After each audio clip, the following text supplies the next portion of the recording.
بالله من الشيطان الرجيم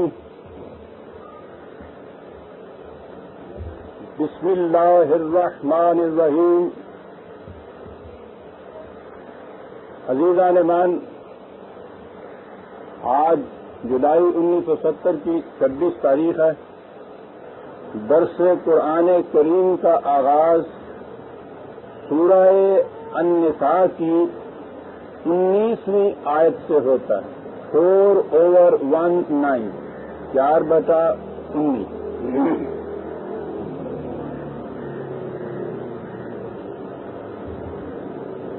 اس آیت کے الفاظ تو 4-5 ہی ہیں، لیکن انہی الفاظ میں انسانی تمدنی اور معاشرتی زندگی میں ایک اتنا بڑا انقلاب پیدا کر دیا کہ جب چشم بصیرت اس پر غور کرتی ہے تو وجد میں آ جاتی ہے. اور انقلاب یہ وہ ہے کہ جس کی طرف دنیا اپنے 1000 ناکام تجارب کے بعد رفتہ رفتہ آئی اور آتی چلی جا رہی ہے. اور شاید بے محل نہ ہوگا کہ جو میں عرض کر دوں کہ ہم مسلمان اسی نسبت سے اس سے دور ہٹ کے چلے جا رہے ہیں.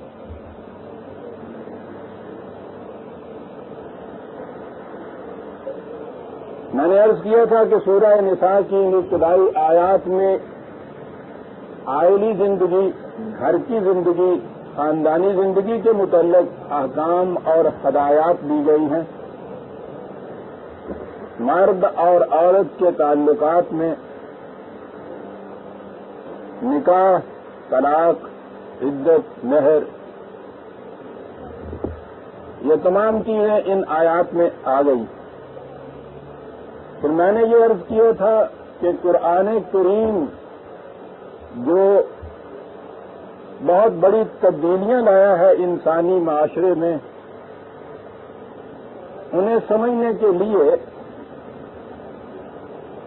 یا یہ اپریشیٹ کرنے کے لیے کہ قرآن نے ان سے کتنا بڑا انقلاب لے آیا تھا انسانی زندگی کے اندر،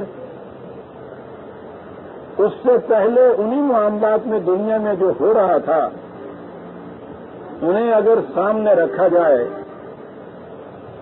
تو اس کی روشنی میں یہ پتہ چلتا ہے کہ قرآن کیا کہہ گیا ہے اور اتنی سی بات سے کتنا بڑا عظیم انقلاب برپا کر گیا. کہا یہ ہے یہاں کہ یا ایھا الذین آمنوا لا یحل لکم ان ترثوا النساء کرہا. عام ترجمہ یہ ہے، اے جماعت مومنین، تمہارے لیے یہ حلال ہی نہیں ہے کہ تم عورتوں کے زبردستی مالک بن جاؤ.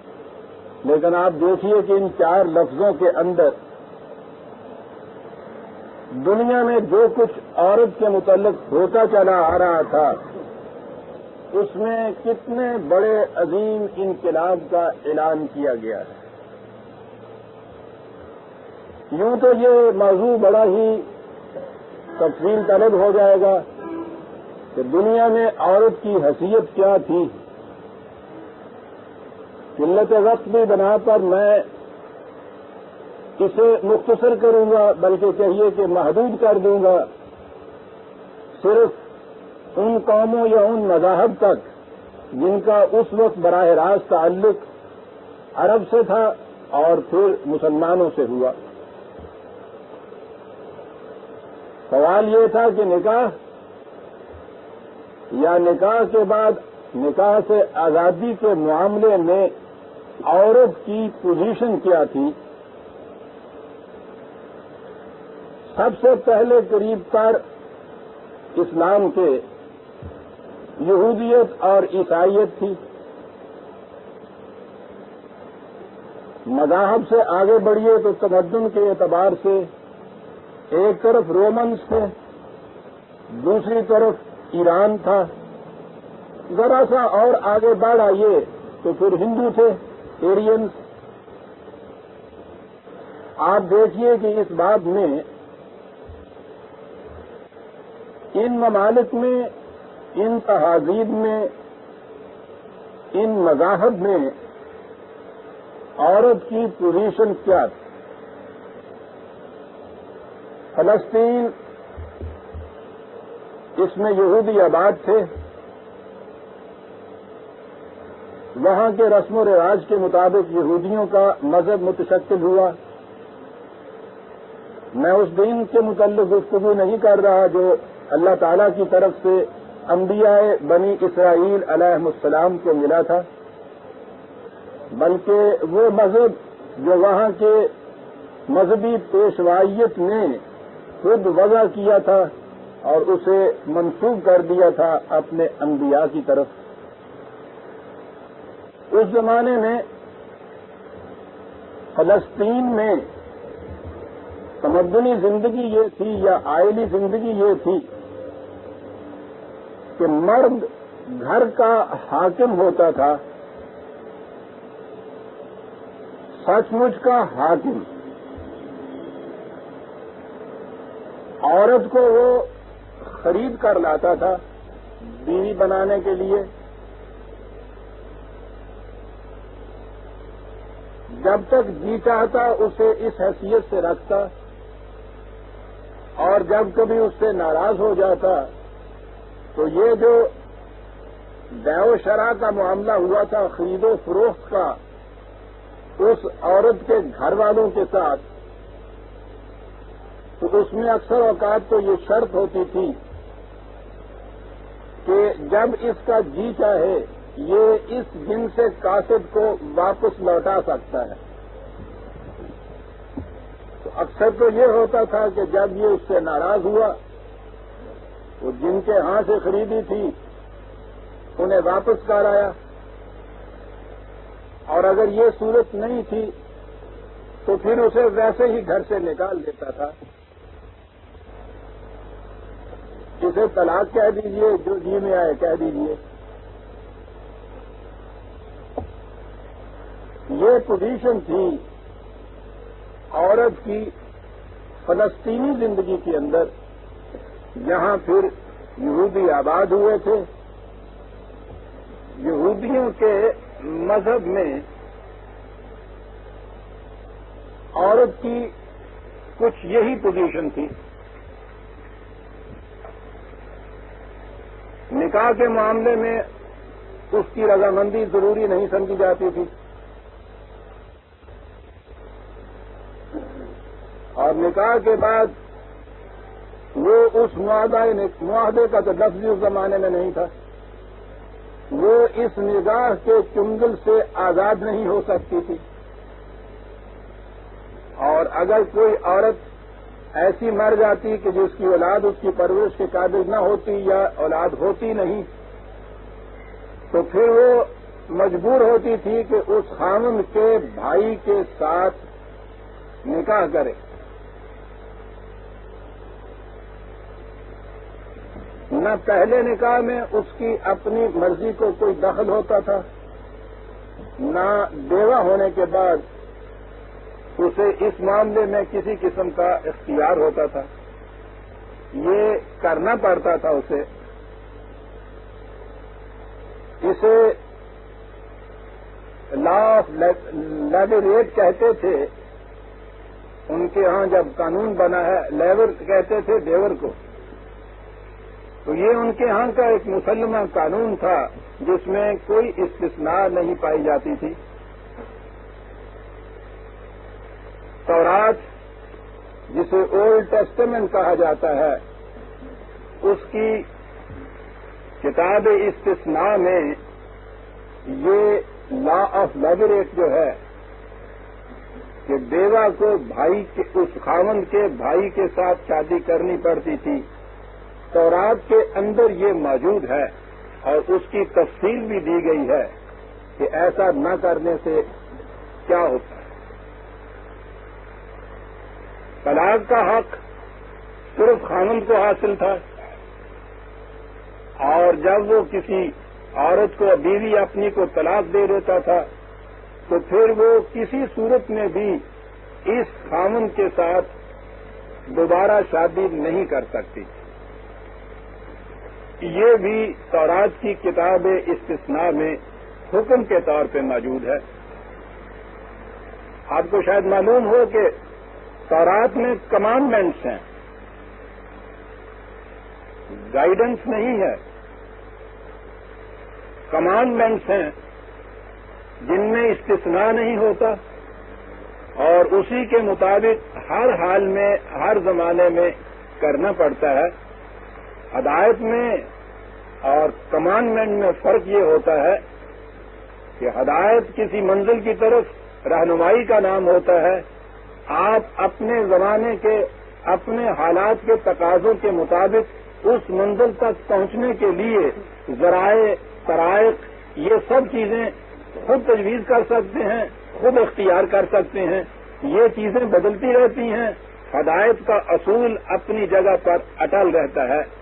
قرآن چند احکام کے علاوہ ہدایت دیتا ہے اور یہ بڑی ایک بنیادی اصولی فرق ہے یہ اس میں اور یہودیوں کے ہاں کی شریعت میں کہ وہاں آپ کو پتا ہے 10 کمانڈمنٹس جسے کہتے ہیں. ویسے تو ہم نے نہ بھی سنا ہو، وہ جو ایک پکچر یہاں آتے آتے رک گئی تھی 10 کمانڈمنٹس، تو یہودیوں کی تورات کے 10 کمانڈمنٹس مشہور ہیں. وہ کمانڈمنٹ وہاں ہوتا ہے یعنی ہر حال میں اس کے مطابق کرنا پڑتا ہے. یہ ان کے ہاں کے ان میں سے ایک کمانڈمنٹ کی حیثیت تھی. اس بیوہ کا دیور کے ساتھ شادی کرنا یعنی خامن کے بھائی کے ساتھ، وہ یہ ضروری نہیں کہ دیور ہو، جیٹھ بھی ہو یا دیور بھی ہو. اور طلاق یافتہ عورت دوبارہ اس خامن سے شادی نہیں کر سکتی تھی. نکاح میں عورت کی مرضی کا کوئی دخل نہیں تھا. طلاق کا حق اسے خود حاصل نہیں ہوتا تھا، یہ حق صرف خامن کو حاصل ہوتا تھا. تہذیب کے اعتبار سے رومنز تھے. اس میں شبہ نہیں کہ اس دور میں رومنز تہذیب و تمدن میں بہت آگے بڑھے ہوئے تھے. ان کے ہاں قوانین کے ضابطے تھے. ان کے ہاں کی زندگی اس زمانے کی ہم اثر اقوام کے مقابلے میں زیادہ مہذب سمجھی جاتی ہے. وہاں نکاح ایک معاہدے کا نام تھا، لیکن اس معاہدے میں عورت کو یہ مرد اپنی پروٹیکشن میں لیتا تھا، اپنی حفاظت میں لیتا تھا اور اس کے لیے دلیل یہ دی جاتی تھی کہ یہ لڑکی اپنے گھر میں اپنے باپ کی حفاظت میں ہے اور اس کو چونکہ حفاظت کی ضرورت ہے اس لیے یہ خامند کے گھر میں آ کے خامند کی حفاظت میں رہے گی. یہ اس قانون کی بنیاد تھی، حفاظت میں رکھی جانے والی. رومنز کے ہاں ہم دیکھتے ہیں کہ عورت کی عزت کی جاتی تھی. یاد رکھیے یہ جب ہم رومن یا گریس کو لیتے ہیں جو تہذیب و تمدن میں بہت آگے تھے اور ان کے ان آداب ضوابط یا احکام کو لیتے ہیں تو ان کے ہاں یہ جو اوپر کا طبقہ تھا ارسٹوکریسی جسے آپ کہتے ہیں، یہ امراء کا طبقہ، حکمرانوں کا طبقہ، بالادست طبقہ، یہ ان کے ہاں کے احکام تھے. وہ عوام کی جو وہاں حیثیت تھی وہ بالکل غلاموں کی حیثیت ہوا کرتی تھی. تو ان کے ہاں ہم دیکھتے ہیں کہ عورت کی حیثیت ہوتی تھی، عزت کی جاتی تھی، لیکن اس عزت کی وجہ ایک بیان کی جاتی تھی اور وہ یہ، آپ کو یاد ہوگا کہ میں نے کئی دفعہ آپ سے یہ کہا کہ ہمارے ہاں بھی جب بھی عورت کی کہیں عزت کی جاتی ہے تو ماں کی حیثیت سے عزت کی جاتی ہے، بیوی کی حیثیت سے نہیں. پھر دوہرا دوں جو میں نے عرض کیا تھا کہ آپ کے ہاں یہ روایات موجود ہیں کہ نبی اکرم صلی اللہ علیہ وسلم نے معراج میں دیکھا تو جہنم میں زیادہ عورتیں تھیں اور اس کے ساتھ دوسری حدیث یہ ہے کہ ماں کے پاؤں کے نیچے جنت ہوتی ہے. آپ دیکھیے کہ دونوں میں ایک پوزیشن اس کی یہ ہے کہ خود جنت میں ہونا تو ایک طرف رہا، اس کے پاؤں کے نیچے جنت ہوتی ہے، اور دوسری طرف کیفیت یہ ہے کہ ان کی اکثریت جہنم میں ہوتی ہے۔ تو آپ نے دیکھا یہ دو متضاد چیزیں کیا ہیں؟ وہ عورت ہے بیوی کی حیثیت سے جو جہنم میں ہے، گالی بھی سچی ہے۔ یہ عورت ہے ماں کی حیثیت سے جس کے پاؤں کے نیچے جہنم ہے۔ معاف رکھیے گا، تو میں نے عرض کیا تھا کہ اس میں یہ دونوں چیزوں کو تو ملاتے نہیں تھے نا ہمارے ہاں کے یہ ارباب شریعت، کہ سمجھ میں نہیں آتا تھا کہ وہاں جائے گی یہ جو عورت ہے تو یہ خاوند کی بیوی ہوگی، بیٹے کی ماں ہوگی، بیٹے کی ماں ہونے کی حیثیت سے اس کے پاؤں کے نیچے جنت، اور بیٹے کے باپ کی بیوی ہونے کی حیثیت سے جہنم۔ عجیب متضاد کیفیتیں۔ اور ہمارے ہاں کے مصلحین بھی جب عورت کے متعلق گفتگو کرتے ہیں تو بتاتے یہ ہیں کہ اسلام نے جو درجہ عزت عظمت عورت کو دی ہے کوئی کسی دوسرے نے نہیں دی، اور آپ دیکھیں گے کہ سارا باب وہ عورت بحیثیت ماں کے ہوتا ہے، امومت اس کا عنوان ہوتا ہے، مدرہڈ، اور وہی عورت جب بیوی کی حیثیت سے سامنے آتی ہے تو اس کے متعلق پھر وہی چیز کہ ٹیڑھی پسلی ہوتی ہے اس کی، سیدھا کرو ٹوٹ جائے گی، سیدھی نہیں ہوگی۔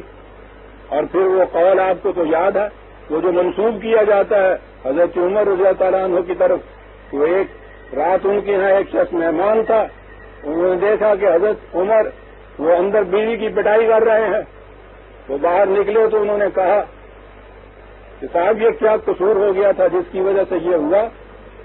دیکھیے کہاں تک ایک جھوٹ بول کے کتنے جھوٹ بولنے پڑتے ہیں۔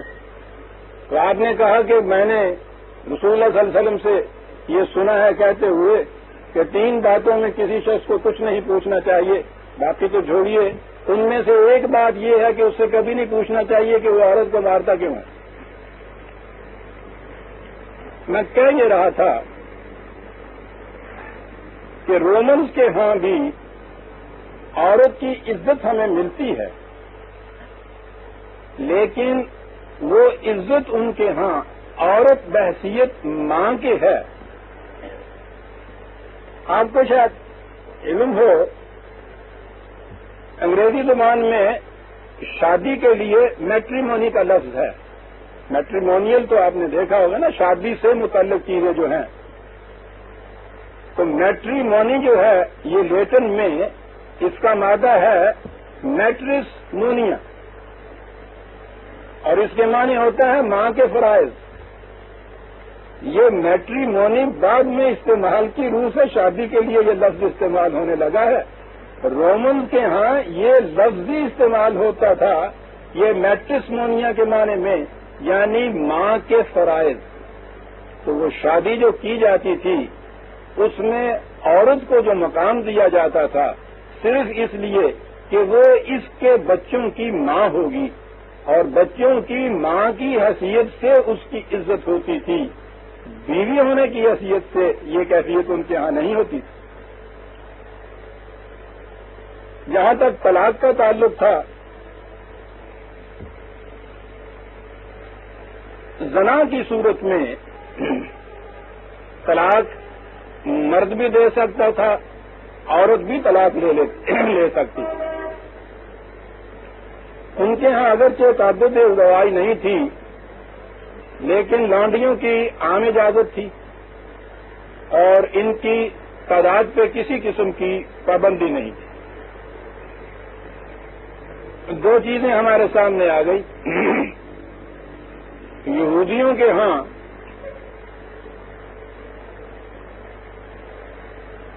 عورت کی حیثیت جو میں نے ابھی عرض کیا تھا، پیلسٹائن کی زندگی میں خرید کے لائی ہوئی ایک جنس کی حیثیت ہوتی تھی، جب تک جی چاہا اسے رکھ سکتے تھے، جی بھر گیا تو اسے واپس لوٹایا جا سکتا تھا جن سے خریدی تھی۔ طلاق کا حق مرد کو تھا، عورت کو نہیں تھا۔ بیوہ کے لیے، لاولد بیوہ کے لیے ضروری تھا کہ خاوند کے بھائی سے وہ شادی کرے، اور عورت کو اس بات میں کسی قسم کا کوئی حق حاصل نہیں ہوتا تھا گھر میں. خاوند کی حیثیت ایک داروغے کی ہوتی تھی. رومن ساتھی تھی، ان کے ہاں میں نے بتایا ہے کہ عورت کی حیثیت ماں کی ہوتی تھی، عزت کی جاتی تھی. طلاق کا حق حاصل تھا مرد اور عورت دونوں کو زنا کی شکل میں. عیسائیت کو آپ دیکھیں گے، انجیل میں احکام ہے ہی نہیں، اس میں صرف اخلاقیات ہیں. دشمن سے بھی پیار کرو، ہمسایہ سے بھی محبت کرو، اخلاقیات کی باتیں ہیں، شریعت یا احکام نہیں ہے ان کے اندر. ساری انجیل میں عہد نامہ جدید جسے کہا جاتا ہے، اس میں صرف ایک ہی حکم ہے، اور وہ ہے عورت کی طلاق کے متعلق. پہلی چیز تو یہ سمجھ لیجئے، میں نے اس سے پہلے بھی عرض کیا تھا رہبانیت کے سلسلے میں، کہ عیسائیت میں عورت کو سب سے زیادہ قابل نفرت شے سمجھا جاتا ہے. دنیا میں گناہوں کا سرچشمہ، آدمی کو بہکانے کا ذریعہ، شیطان کے فریب میں آ جانے والی، یہ پسلی وسلی کا قصہ بھی وہی سے آیا ہوا ہے. اسی لیے عیسائیت میں تجرد کی زندگی، بغیر شادی شدہ رہنے کی زندگی، اس کو اعلیٰ ترین زندگی تصور کیا جاتا ہے، بڑی مقدس زندگی تصور کیا جاتا ہے. پادری تو آپ کو جانتے ہیں کہ ان کے یہاں شادی نہیں کی جا سکتی، ننز بغیر شادی کے ہوتی ہیں، سینٹس ہوتے ہی وہ ہیں جو شادی نہ کریں. اور اس کے لیے وہ وجہ جواز بتاتے ہیں کہ حضرت عیسیٰ علیہ السلام نے خود شادی نہیں کی تھی، بلکہ ان کا تو تقدس کی صورت جو ہے یہ کہ حضرت مریم جو ان کی والدہ تھیں، وہ حضرت عیسیٰ علیہ السلام بھی ان کے اعتقاد کے، ان کے ایمان کے مطابق مرد اور عورت کے اختلاط سے پیدا نہیں ہوئے تھے، کیونکہ مرد اور عورت کا اختلاط تو ان کے نزدیک بڑا ہی سنفل، گناہ کا ایک مجسمہ، قابل نفرت چیز ہے. شاید آپ کو یاد ہو کہ میں نے عرض کیا تھا کہ یہ دوسری تیسری صدی میں تو ان کے ہاں مونسٹکزم جو تھی، رہبانیت کی زندگی، یہ اتنا تشدد اختیار کر گئی تھی کہ ان کے ہاں ایک فرقہ تھا ایولیشینز کا، وہ اس فرقے کے اندر سب ہجڑے ہوتے تھے، مخنث جنہیں آپ کہتے ہیں،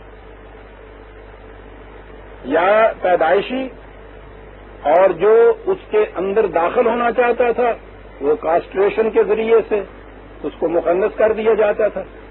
تو وہ پورے کا پورا ایک فرقہ تھا. وہ اس لیے کہ یہ جو ان کے ہاں مرد اور عورت کا اختلاط تھا، یہ روحانیت کی زندگی میں سب سے بڑا سنگ گراں تھا.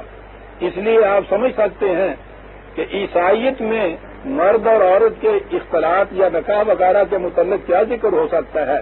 البتہ ایک مقام پہ وہاں ڈائیورس کے متعلق یہ ذکر ہے، اور اس میں نے عرض کیا ہے کہ ایک ہی یہ حکم ہے، اور متی کی انجیل میں 2 مقام پہ اس کے متعلق ذکر آیا ہے، اور ان دونوں میں حکم کے اعتبار سے باہمی کچھ تضاد سا بھی ہے.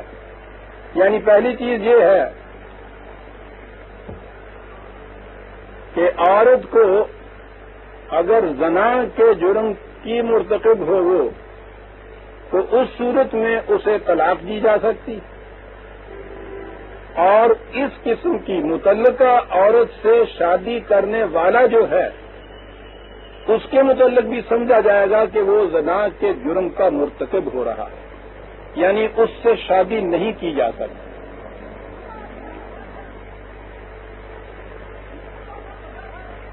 اس حکم میں مرد کے متعلق جس نے طلاق دی ہے یہ کچھ نہیں آیا.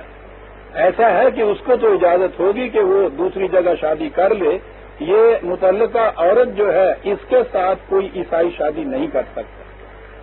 اسی متی میں دوسری جگہ یہ ہے کہ طلاق تو جرم زنا کی صورت میں ہی دی جا سکتی ہے، اور اس میں نہ متعلقہ عورت شادی کر سکتی ہے، نہ طلاق دینے والا مرد شادی کر سکتا ہے۔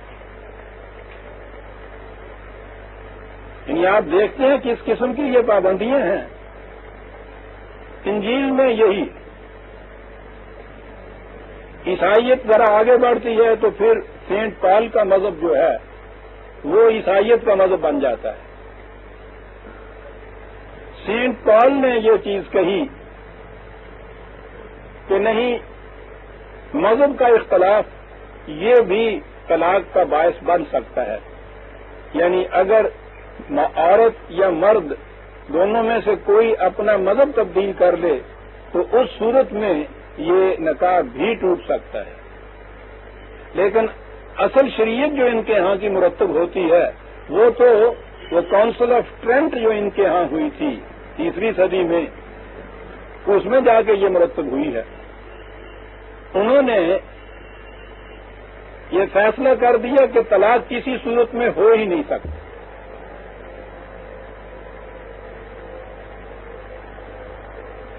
یہ تھی وہ جکڑ بندی جس کے خلاف پروٹسٹنٹ فرقہ جو ہے، وہ تو پروٹسٹنٹ ہیں اس لیے کہ انہوں نے پروٹیسٹ کیا تھا گرجا کے خلاف، کلیسا کے خلاف، مذہبی پیشوائیت کے خلاف۔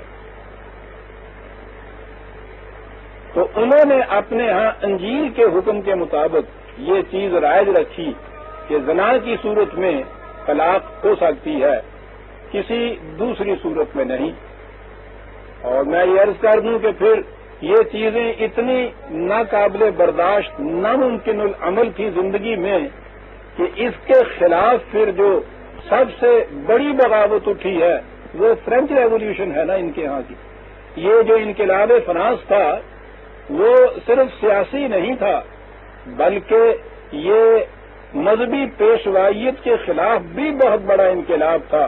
چنانچہ انہوں نے یہ بات طے کی تھی فرینچ ریولیوشن کے بعد کہ مذہب کو، پادریوں کو دخل ہی نہیں دینا چاہیے دنیاوی معاملات کے اندر۔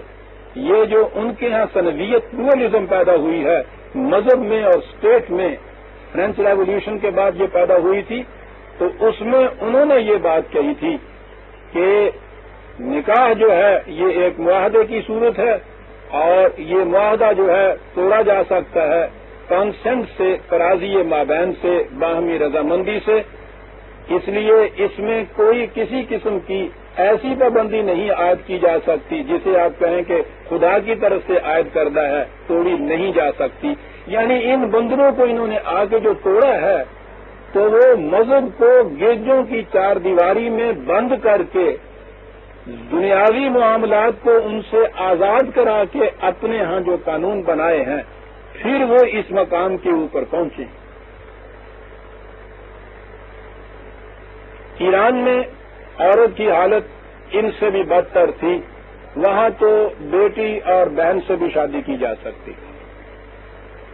طلاق وہاں بھی مرد کے حق میں تھی، عورت کے ہاتھ میں نہیں تھی۔ ایرینی کی دوسری شکل تھی جو یہاں آریہ ہوئے ہندوستان میں آئے، تو ان کے ہاں کے دھرم شاستر میں تو آپ دیکھیں گے کہ سب سے پہلی چیز یہ کہ لڑکی کی شادی ہی نابالغی کی شکل میں کی جاتی تھی۔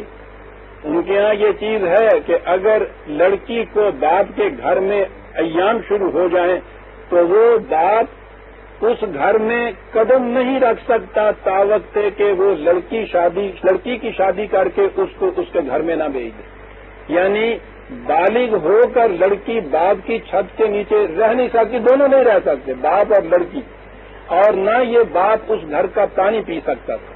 تو گویا پہلی چیز تو یہ ہے کہ شادی ہی نابالغی کی شکل میں کی جاتی تھی، اور جو نابالغ کی شادی کی جائے گی اس میں اس کی رضامندی کا تو سوال ہی پیدا نہیں ہوگا۔ اور اس کے بعد ان کے ہاں شادی جو تھی یہ وہ آج کی اصطلاح میں ایک اٹوٹ انگ تھا جو ٹوٹ سکتا ہی نہیں تھا۔ زندگی بھر میں الگ ہونا تو ایک طرف رہا، مرنے کے بعد بھی، خامند کے مرنے کے بعد عورت کو جل کر بھسم ہو جانا پڑتا تھا۔ تاکہ وہ اس کے ساتھ ہی اس دنیا سے رخصت ہو جائے، اس کا امکان ہی نہ رہے کہ وہ اس کے بعد کسی دوسرے کے ساتھ شادی کر سکتی ہے، وہ باقی نہ رہے اس دنیا کے اندر. ان کے ہاں یہاں تک سختی تھی. لڑکی کو وراثت میں کوئی حصہ نہیں ملتا تھا، نہ باپ کی وراثت میں، نہ خاندان کی وراثت سے، نہ بیٹے کی وراثت سے. دان مل سکتا تھا، خیرات مل سکتی تھی. اس لیے ان کے ہاں کنیا دان کا لفظ ہے، کنیا کا حق نہیں کوئی ہوتا. یہ ان کے ہاں کیفیت تھی. خود عرب میں جہاں یہ اسلام آیا ہے ان کے ہاں عجیب قسم کی سختی تھی. پہلی چیز تو یہ کہ عورت کی شادی اس کی ولی کی اجازت کے بغیر ہو ہی نہیں سکتی تھی، خواہ وہ عورت نابالغ ہو یا بالغ ہو. جو اس کا گارجین ہے وہ اس کی مرضی سے شادی ہو سکتی تھی. طلاق کا حق مرد کے ہاتھ میں تھا، وہ جب جی چاہے طلاق دے سکتا تھا، عورت طلاق لے نہیں سکتی تھی. البتہ بعض شکلوں میں عورت کے رشتہ دار کسی طرح سے اس خاوند کو یا اس کے رشتہ داروں کو راضی کر کے کچھ دے دلا کے اس نکاح کے بندھن کو توڑوا سکتے تھے، لیکن وہ بھی اختیار مرد ہی کا اختیار تھا، عورت کے یا عورت کے رشتہ داروں کے اختیار کی بات نہیں تھی. اسی کے ہاتھ میں یہ چیز ہوتی تھی. میں نے مختصراً عرض کیا ہے کہ ظہور اسلام کے وقت ان مذاہب میں جو اس کے ارد گرد و پیش تھے، یہودیت میں، عیسائیت میں، ان تہذیب میں جو اس زمانے کی مہذب اور متمدن قوموں کے اندر رائج تھی، رومنز کے اندر، ایرانیوں کے اندر، ہندوستان کے اندر، نکاح یا طلاق کے معاملے میں عورت کی پوزیشن کیا تھی. ان سب میں ایک ہی چیز آپ کو مشترک نظر آئے گی، اور وہ یہ کہ عورت کو نہ نکاح کرنے کے معاملے میں کوئی اختیار تھا، نہ گھر کے اندر کسی قسم کا کوئی اقتدار تھا، اور نہ اس نکاح کے بندھن کو توڑنے کے معاملے میں وہ کچھ کر سکتی تھی. وہ ایک جنس تھی، ایک شے تھی، ایک کموڈیٹی تھی جسے خریدا جا سکتا تھا، اور اس خریدنے کے بعد جس طرح کے وہ شے مملوک ہو جاتی ہے، پراپرٹی ہو جاتی ہے خریدنے والے کی، یہ اس کی پراپرٹی ہو جاتی تھی. اس سے زیادہ کوئی حیثیت اس کی نہیں تھی. اور یہ ہے وہ پس منظر، یہ ہے اس زمانے کی تمدن و تہذیب اور مذہب کی دنیا کی حالت جس میں قرآن آیا. اور احکامات کو اور رہنمائیوں کو تو آپ الگ رکھیے، اس بات میں آ کر اس نے اعلان کیا کہ یا ایھا الذین آمنوا لا یحل لکم ان ترثوا النساء کرہا. اب آپ دیکھیے کتنا عظیم انقلاب ہے، انقلاب آفری اعلان ہے. لا یحل لکم، اے جماعت مومنین یہ حلال ہی نہیں ہے تم پہ. غور فرمائیے الفاظ کیا ہیں. یہ حلال ہی نہیں ہے کہ تم عورت کے مالک بنے رہو، مالک بن جاؤ یا مالک بنے رہو. لفظ کرہن درا صورت کے، یعنی کرہن کا لفظ جو ہے ترجمہ ہمارے ہاں کیا جاتا ہے زبردستی، جبر سے. اس کے لیے تو کئی اور الفاظ تھے. کرم ہے کہ دل میں ذرا سی بھی کسی قسم کی بھی کسی کے خلاف کوئی چیز ہو، نارضامندی ہو، جسے بادل ناخواستہ کوئی کام کرنا کہتے ہیں. کراہت جس سے لفظ نکلا ہے، یعنی جبر کی بات تو خیر بہت ہی دور چلی گئی کہ ذرا سی بھی کراہت ہو، اگر اس کے دل میں ذرا سی عدم رضامندی ہو، تھوڑا سا بھی بادل ناخواستہ آپ سمجھیں کہ یہ چیز ہو رہی ہے، لا یحل لکم، وہ حلال ہی نہیں ہوتی عورت تمہارے اوپر.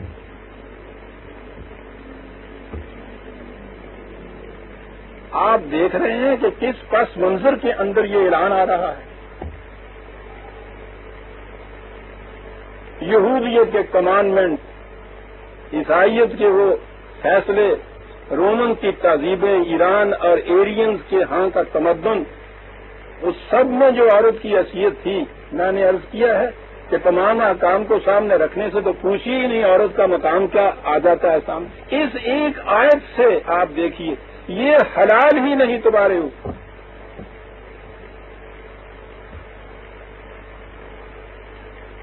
پوچھا جاتا ہے کہ وہ رشتے کون کون سے حرام ہیں، آپ دیکھتے ہیں کہ قرآن نے لا یحل لکم سے کیا بات کہہ دی ہے کہ آؤ جو حلال رشتے ہیں ان میں سے بھی یاد رکھو کہ عورت اگر کسی صورت میں بھی ذرا سی ناپسندیدگی بھی ہے تو تمہارے ہاں کا رسم و رواج، تمہارے ہاں کی وہ 6 کلمے، تمہارے ہاں کی وہ رسم نکاح، یہ کچھ ہی کیوں نہ کرے، یہ حلال ہی نہیں ہو سکتی وہ عورت۔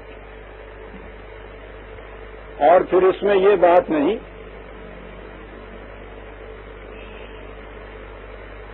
کہ شروع میں نکاح کرتے وقت ہی یہ شرط ہو، سوال ہی نہیں ہے یہ۔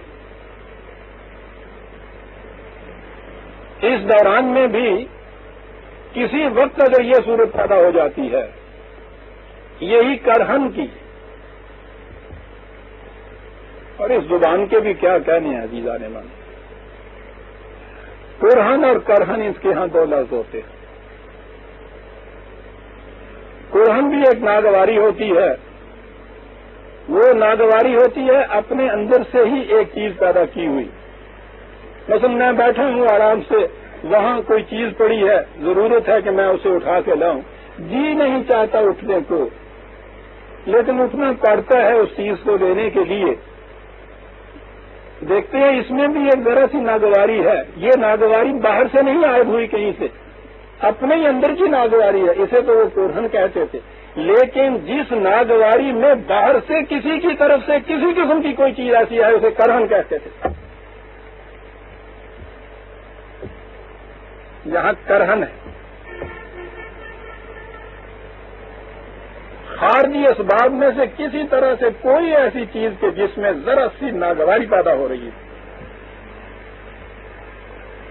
اور یہ اس لیے عزیزان من کہ وہ تو اس رشتے کو ہی تزویج کا رشتہ کہہ رہا ہے، رفاقت کا رشتہ کہہ رہا ہے، برابر برابر کی 2 چیزیں جن سے ایک سے دوسرے کی تکمیل ہو رہی ہے۔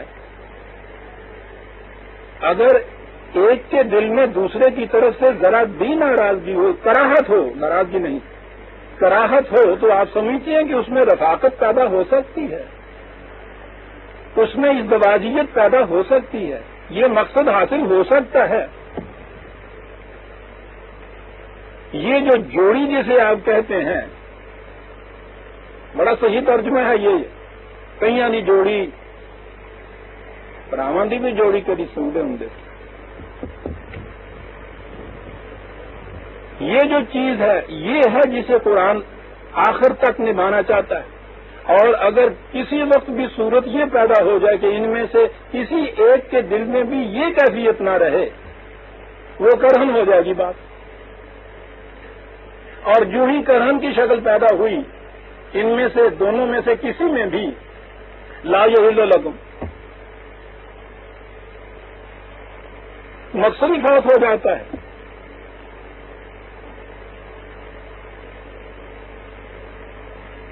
پھر یہ جوڑی نہیں رہتی، پھر وہ پنجابی کا یاد آ جاتا کہ جوڑیاں جگ تھوڑیاں تے نرڑ بتھیرے، نورو ہے تو پتا کہڑے ہوں آگے اور بال جو نڑتا ترا جائے انہوں زبردستی لیا کے بن کے تے وہ حل بھی دوے دے نال جس طرح جوندے دے نا تے کٹھا رسا بن دینے دونوں کا، تو نڈنا کتنے نڈنا ہے یہ کہنے نا تا معاہدہ ہے نکاح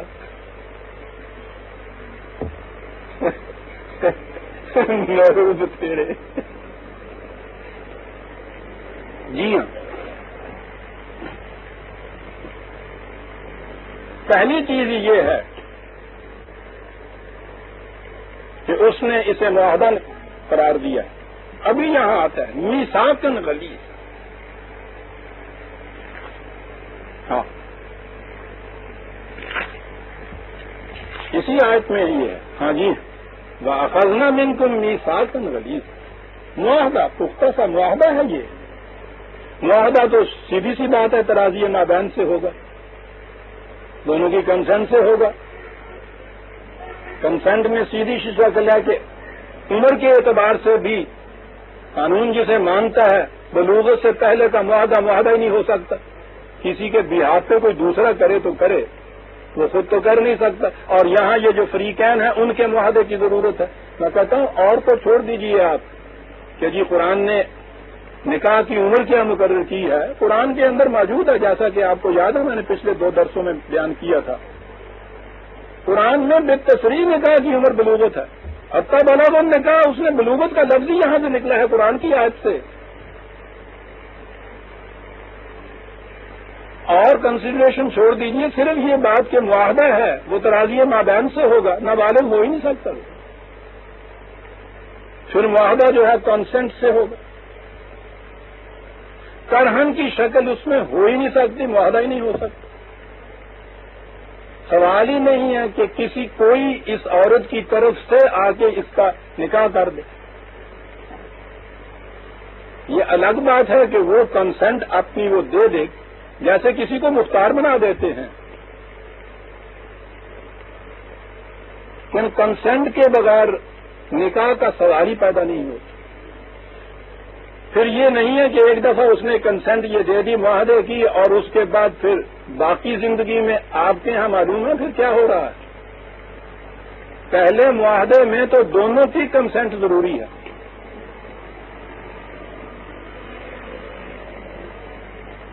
آج وہ بات رسمن ہی رہ گئی ہے، لیکن بہرحال اس رسم میں بھی آپ اس سے ایجاب و قبول جسے آپ کہتے ہیں وہ جاتے ہیں لڑکی سے پوچھنے کے لیے. یہ چیزیں جیسا میں نے عرض کیا کہ قرآن کے جو ضوابط تھے ان کی وہ سانپ کی لکیریں آپ کے یہاں باقی رہ گئی ہیں. اس کی اصل روح تو باقی نہیں رہی کہ چونکہ کنسنٹ کی ضرورت ہے اس لیے سارا کچھ ہونے کے بعد بارات بھی آ گئی، باجے بھی بج گئے، ڈھول بھی بج گئے، پٹاخے بھی چل گئے، سارا کچھ ہو آ گیا. اس کے بعد وہ لینا 2 بندے نال جی اندر جانا تھوڑا جی اتنے تو گل رہ ہی گئی سی، سیاپا وڑے آ بھی نال جا کے وہ اندر چلے گئے. ابو جو بنا کے بٹھائی ہوں ہے بیچاری، وہ پوچھتا ہے اس سے کہ یہ تمہیں منظور ہے، یہ سب کچھ ہے. وہ بیچاری چپ کے بیٹھی ہوئی ہوتی ہے. تو اس کے بعد یہ مسئلہ آ گیا تو سکوت جو ہے وہ رضامندی، یعنی اگر یہ ہاں نہ کرے چپ رہے تو سمجھ لے کہ ٹھیک ہے چلو کم کرو کم کرو. بہرحال رضامندی یہاں تک تو ہے تھی نا. اور جو ہی اس نے ہاں کہا یا انہوں نے ہاں سمجھ لیا، رضامندی کے سارے اختیارات ادھر سے باطل اس کے ہاتھ میں پورے کے پورے.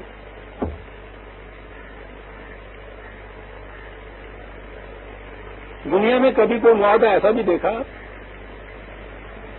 کہ باندھا تو جائے دونوں کی رضامندی سے، اور اس ٹوٹنے کی صورت یہ ہو یا تو دونوں پہ وہ باندھ کے جیسا عیسائیت میں تھا کہ دیا نہیں جا سکتے طلاق ہی نہیں ہے، ہندوت میں تھا، وہ یہودیت کی فلسطینی زندگی کے اندر جو تھا کہ مرد حاکم ہے، طلاق کا اختیار صرف اس کو حاصل ہے، عورت کو نہیں ہے. آپ دیکھیے آپ کے ہاں یہ چیز آئی ہوئی.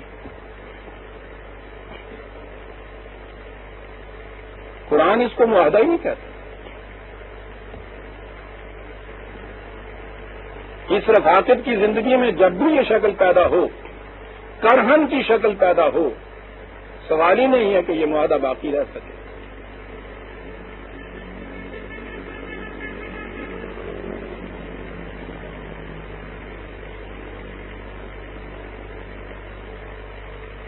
یہ تھا قرآن. اس کے بعد آپ کے یہاں بنی فقہ. اب اس فقہ کے ہاں آپ دیکھتے ہیں کہ مرد کے اختیارات کی وسعتیں یہاں تک ہیں، کھڑے کھڑے 3 دفعہ نکل جائے یہ زبان سے لفظ طلاق طلاق اور طلاق، بغیر کسی قسم کی وجہ کے، بغیر کسی قسم کے عذر کے. یہ طلاق پڑھی اور طلاق بھی ان کے ہیں، یہ بائن پڑھی. کیا ہوتی ہے یہ؟ یعنی یہ غصے میں آئے میاں صاحب، ہنڈیا نے سالن میں ذرا نمک زیادہ ہو گیا تھا، بلڈ پریشر ذرا تیز تھا، غصے میں آئے طلاق طلاق طلاق، یا یہ تو 3 دفعہ طلاق، تین 3 طلاق ہے یہ جو لفظ آپ کے یہاں چلا آ رہا ہے، یہ 3 دفعہ.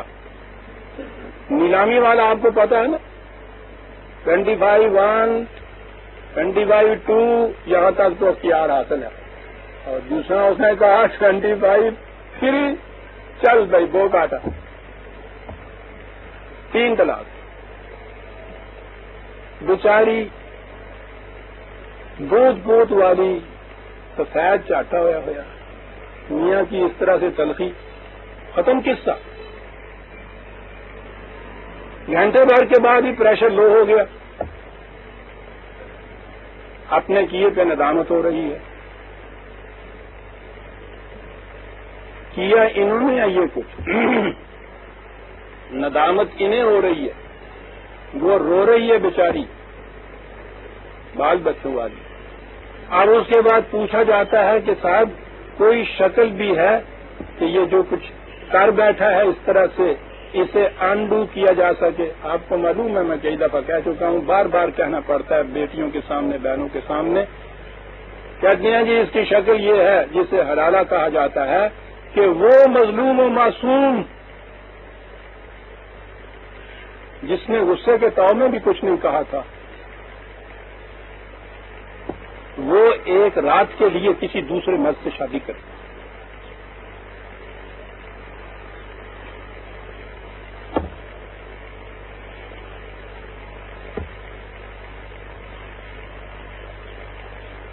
اندازہ لگائیے کہ کہاں ہیں آپ پہنچے. اعلان سنیے کہ صاحب جو حقوق عورت کو اسلام نے دیے ہیں دنیا میں کہیں نہیں مل سکتا. حقوق کی لسٹ دیکھتے تو رہ جاؤ. اس مقصد کے لیے وہ یہ کرے. قرآن کہتا تھا لا یحل لکم ان ترثوا النساء کرہن. میں کہتا ہوں اور صورت کو چھوڑ دیجئے، اس سے بدتر شکل کرہن کی بھی کوئی اور ہو سکتی ہے؟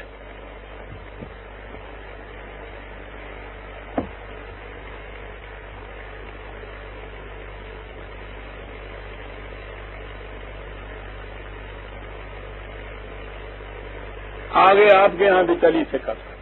یہ اختیارات لامحدود جو تھے وہ تو ان کے ہاتھ میں دیے، کیونکہ قرآن کی ایک آیت کا ترجمہ کر دیا کہ مرد داروغہ ہیں گھر کے اندر.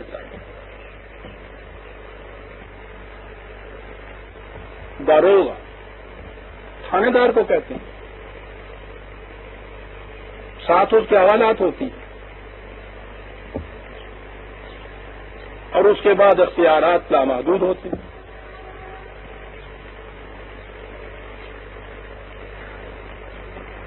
اس کے لیے اب کریں کیا؟ قرآن سے نکلیں کہاں؟ میں بھی عرض کروں گا کہ وہ جو شکلیں اس میں ہیں کچھ دینا ہی پڑا کہ اس کو بھی کہیں کسی قسم کی اجازت دے.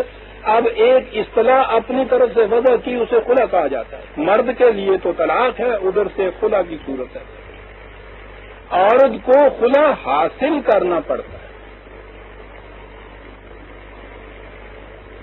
عدالت میں جا کر.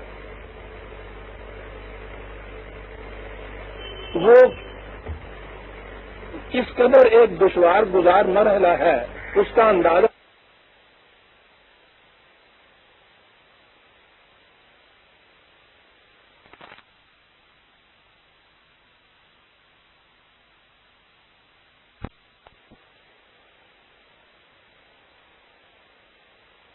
ایک دشوار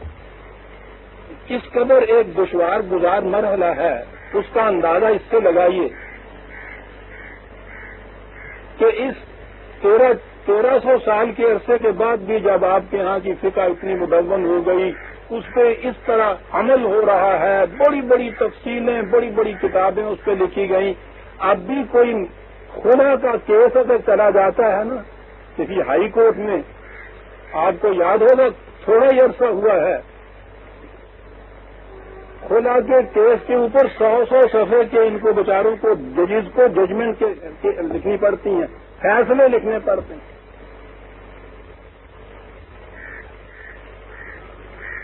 یعنی ادھر یہ کیفیت کے کھڑے کھڑے کہا طلاق طلاق طلاق کس کا فرق, ادھر یہ کیفیت کے ساتھ حقوق برابر کے دیے ہوئے. قرآن نے کہا وَلَهُنَّ مِثْلُ الَّذِي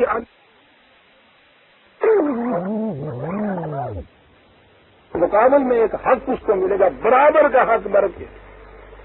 بالمعروف کہہ کے اس نے کہا کہ یہ چیز اخلاقی صرف ہم نہیں رہنے دینا چاہتے, قانوناً یہ کیفیت ہوگی. یہ لہنہ اور علیہنہ جو ہے اس کو بالمعروف دیکھیے, عملاً آپ کے ہاں کیا ہو رہا ہے, وہ خلا کے لیے حاصل کرنا پڑتا ہے.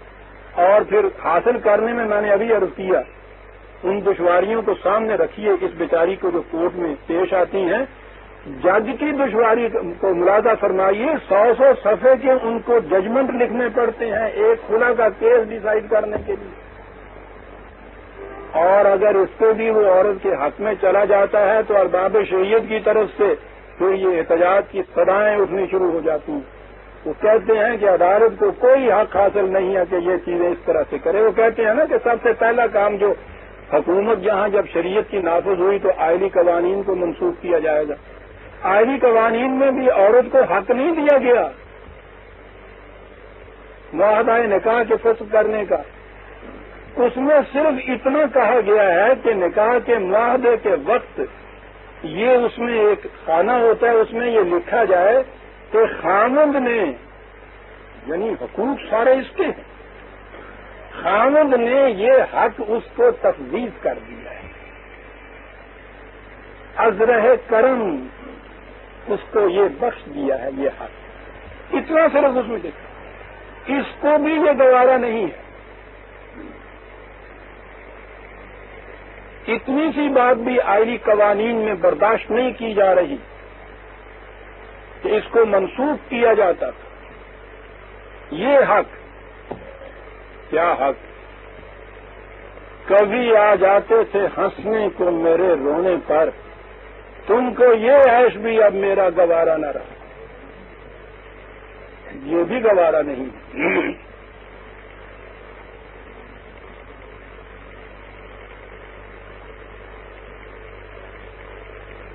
لیکن عزیزان مان, قرآن ہے, انسانی جذبات کو جانتا ہے.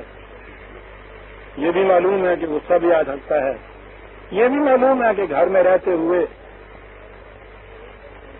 کہنے کو 2 پانڈے رکھے ہوں تو بھی بازے ٹکرا جانے میں کوئی شکلیں ایسی پیدا ہو جاتی ہیں. ایسی صورتوں میں اگر اس چیز کو ضابطے کے اندر نہ رکھا جائے اس کے نتائج بڑے ناخوشگوار نکلتے ہیں. اس کے لیے اس نے یہ کہا کہ اگر ذرا ایسی صورت کہیں پیدا ہو جائے تو یہ معاملہ اس میاں بیوی کے درمیان میں ہی نہ رہے, یہ معاشرے کا مسئلہ ہے. اور معاشرے کا تو اس لیے سوال بچوں کا ہے, بڑا اثر پڑتا ہے اس پہ.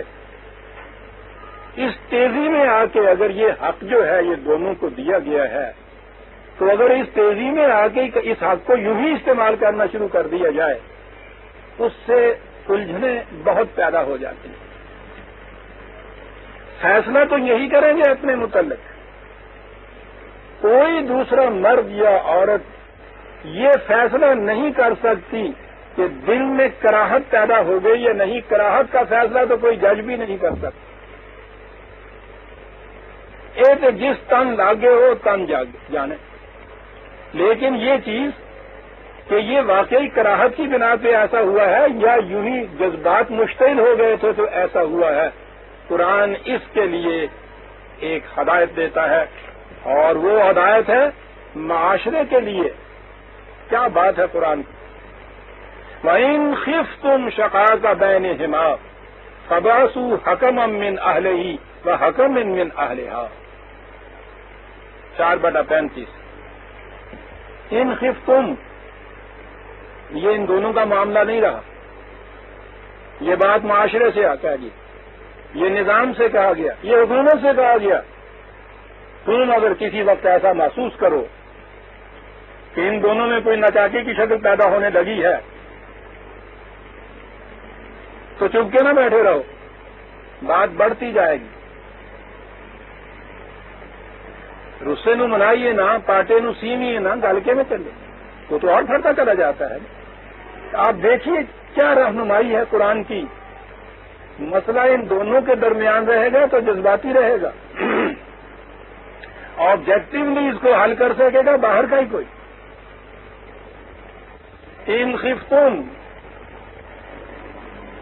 شقاق بینہما فبعثوا حکما من اہلہ، تو اس کے لیے کیا کرو تم؟ مصالحت کی کوشش کرو. کیسے کوشش کی جائے؟ بالکل باہر کے آدمی گھر کے حالات کو زیادہ نہیں جان سکتے. خامن کے گھر والوں میں سے ایک ثالث، عورت کے گھر والوں میں سے ایک نمائندہ، ان کو لے کے بیٹھو، ان سے پوچھو، اور وَإِن يُرِيدَ إِصْلَاحًا يُوَفِّقِ اللَّهُ بَيْنَهُمَا، اصلاح کی کوشش کرو، مصالحت پیدا کرنے کی کوشش کرو ان کے درمیان. آپ نے دیکھا کہ وہ جو تیزی سے یہ کچھ ہونا تھا اس کی روک تھام کیسے کر دی. اب یہ آبجیکٹولی جذبات سے الگ ہو کے یہ ثالث معاملے کا جائزہ لے رہے ہیں اور کہا کہ اس کے بعد اگر یہ دیکھیں کہ نہیں واقعی شکل ایسی پیدا ہو گئی ہے کہ راہ کی شکل پیدا ہو گئی ہے، نباہ نہیں ہو سکتا، تو ٹھیک ہے، اس باندھے رکھنے سے فائدہ کیا ہے؟ پھر ٹھیک ہے، علیحدگی کرا دو. یاد رکھیے قرآن نے یہ خفتوں کی جو شکل معاشرے کو دی ہے، نظام کو دی ہے، حکومت کو دی ہے، تو ایک تو یہ ہے معاہدے کی شکل جو ہے، مصالحت کی شکل جو ہے، اس کے لیے یہ چیز پیدا ہو گئی. دوسری شکل اور بھی ہے، ابیوز بھی کیا جا سکتا ہے قوانین کو. ٹھیک ہے، مومنین کی شکل میں تو وہ ایسا نہیں کرتے، لیکن یہ بھی تو تھا نا کہ قوم تو رہتی ہمارے ویسی، حکام رہتے یہ، تو پھر تو ہر وقت یہ فکر ہوتی ہے نا کہ اویین افلاح جو ہے، گریز کی راہیں کیسے نکالی جائے، یہ بھی شکل پیدا ہو سکتی تھی. نکاح کے معاملے میں مرد کو کچھ دینا پڑتا ہے عورت کو.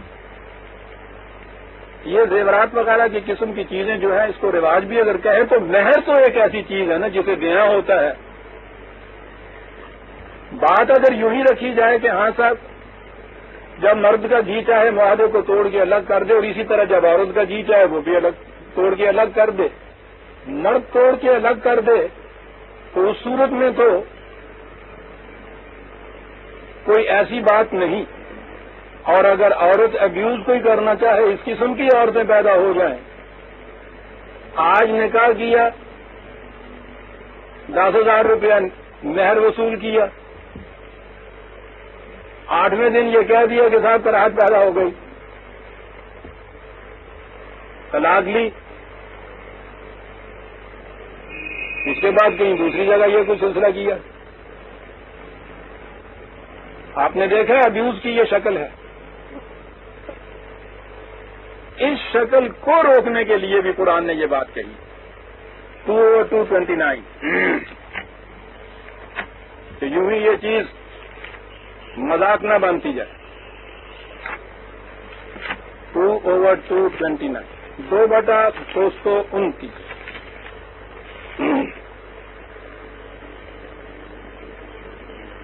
وَلَا يَحِلُّ لَكُمْ أَن تَأْخُذُوا مِمَّا آتَيْتُمُوهُنَّ شَيْئًا إِلَّا أَن يَخَافَا أَلَّا يُقِيمَا حُدُودَ اللَّهِ. کیا بات ہے قرآن کی.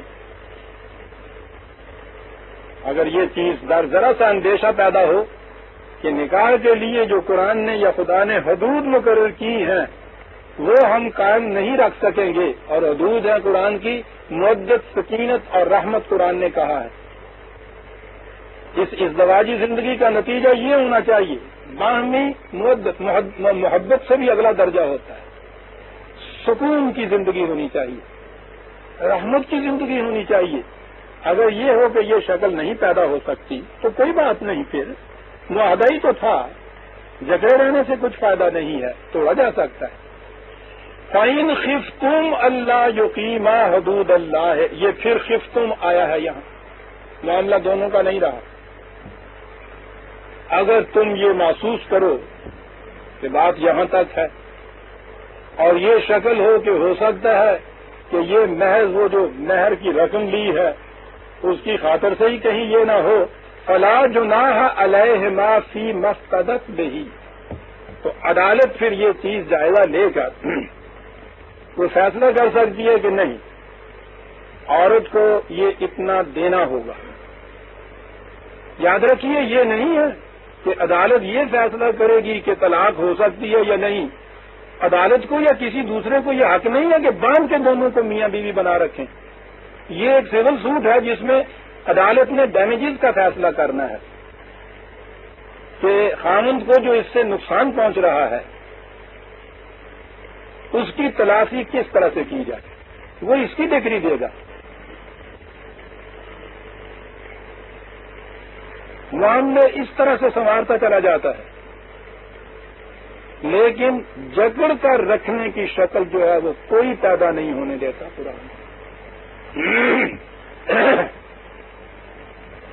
لیکن آپ نے یہ دیکھا کہ ایک طرف تو ہمارے ہاں جکڑنے کی یہ صورت عورت کی کہ اس کو یہ حق ہی نہیں ہے، اور اگر وہ کہیں اس معاہدے کو فسخ کرنا چاہتی تو سوال ہی نہیں، کرانا چاہتی ہے تو اس کے لیے عدالت میں جا کے کیا کچھ نہیں کرنا پڑتا موجودہ فقہ کی روح سے. اور دوسری طرف میں نے عرض کیا ہے کہ مرد کو یہ اتنی بڑی چھوٹ ہے، وہ مصالحت کی وہ ثالث والی بات اس میں ہے ہی نہیں. مرد کے لیے قرآن کا یہ حکم ہے ان دونوں کے متعلق. آئلی قوانین میں ایک اتنی بات بھی رکھی گئی ہے کہ اگر ایسی صورت پیدا ہو جائے تو ایک مصالحتی کونسل کوشش کرے کہ ان میں آپس میں مصالحت ہو جائے. مولوی صاحب کہتے ہیں کہ نہیں صاحب حق ہی حاصل نہیں کسی دوسرے کو دخل دینے کا، مرد کے حقوق میں دخل اندازی. ٹھیک ہے، اس کا حق جو ہے یہ اتنا بے اختیار، اور مرد کا ہی حق نہیں. عزیزان من اور آگے بڑھیے، یہ حق تو کہیں اور جا کے آگے پہنچتا ہے. پتا کہاں پہنچتا ہے؟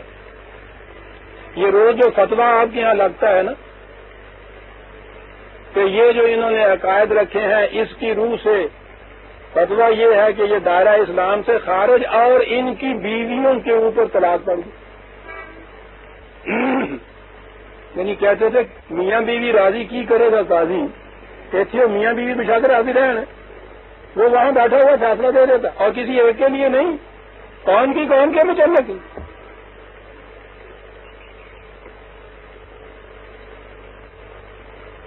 طلاق بڑھ گئی ان کی بیویوں پہ. معاف رکھیے اگر ایک بات کر دوں تو آپ کے ہاں کوئی فرقہ ایسا نہیں تاریخ میں اسلام کی کہ جس فرقوں کو دوسرے فرقے والوں نے کافر قرار نہ دیا، اور کافر قرار دینے کے معنی ہوتے ہیں کہ ان کی بیویوں پہ طلاق پڑ گئی. ہر فرقے کے مسلمان کے ساتھ یہ کچھ ہوا کہ ان کی بیویوں پہ طلاق پڑی. آج بھی اگر نسل جمی ہوئی ہے کہ یہ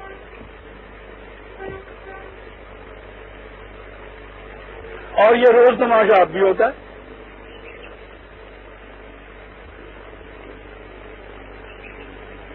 جب الیکشن میں صلح ہو جاتی ہے کفر کا فتویٰ بھی گیا اور طلاق بھی مڑ کے جڑ جانی آتے ہی. قرآن نے کہا تھا احکام یہ دیتے ہوئے لا تتے سے آ جاتے نہ حضو، دیکھنا ہمارے احکام کو مذاق نہ بنا لینا. آپ کو شاید اس تاریخ کا پتہ نہیں. ایک تو یہ کہ یہ 3 دفعہ طلاق کہا اور ہمیشہ کے لیے چھٹی ہوئی، اور ایک یہ چیز کہ کوئی دوسرا جو ہے وہ اس قسم کی شرط عائد کرے طلاق پڑ جائے گی تمہاری بیوی پہ، ایسا پانی دینا مجھے. یہ بات کہاں سے شروع ہوئی تھی؟ بڑی دلچسپ چیز ہے یہ.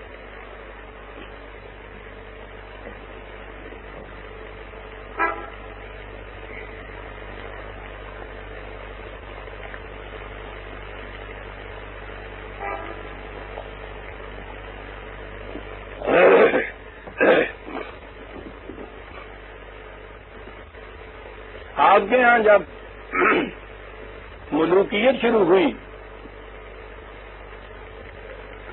تو بادشاہ اپنی بیعت کے لیے ایک معاہدہ لیتا تھا، اقرار لیتا تھا اپنی رعایا سے۔ وہ جو اقرار لیتا تھا اس میں یہ کچھ لکھا ہوا ہوتا تھا کہ اگر میں اس سے پھر جاؤں تو میں ملعون ہو جاؤں، خدا کے یہاں مغلوب ہو جاؤں، خدا اور رسول کی لعنت مجھ پہ ہو۔